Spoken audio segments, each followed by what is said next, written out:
తమిళనాడు రాజకీయాల్లో ఆసక్తికర పరిణామం చోటు చేసుకుంది.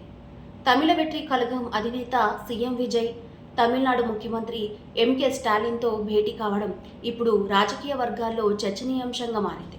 ఈ భేటీ కేవలం మర్యాదపూర్వకమా లేక తమిళ రాజకీయాల్లో కొత్త సమీకరణలకు నాంది పలికిందా అనే ప్రశ్నలు వినిపిస్తున్నాయి. ఇటీవల జరిగిన ఎన్నికల్లో టీవీకే పార్టీ భారీ విజయాన్ని నమోదు చేయడంతో విజయ్ రాజకీయ ప్రస్థానం మరింత బలపడింది.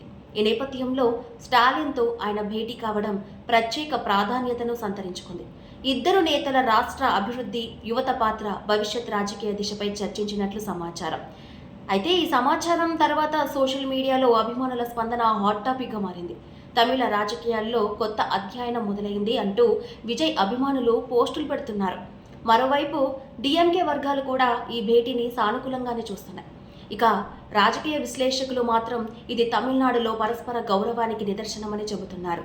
విభిన్న రాజకీయ సిద్ధాంతాలున్న ప్రజల కోసం కలిసి పనిచేయాలనే సందేశాన్ని ఈ భేటీ ఇచ్చిందని అభిప్రాయపడుతున్నారు. ముఖ్యంగా యువతలో విజయ్కు ఉన్న క్రేజ్, అలాగే అనుభవజ్ఞుడైన నాయకుడిగా స్టాలిన్కి ఉన్న గుర్తింపు, ఈ ఇద్దరి కలయిక తమిళ రాజకీయాల్లో కొత్త విలువలకు దారితీస్తుందా అనే ఆసక్తి నెలకొంది. మరి ఈ భేటీ భవిష్యత్తులో రాజకీయ కూటములకు సంకేతమా లేక ప్రజాస్వామ్యంలో ఆరోగ్యకరమైన రాజకీయ సంభాషణకు ఉదాహరణ అనేది రానున్న రోజుల్లో తెలియనుంది.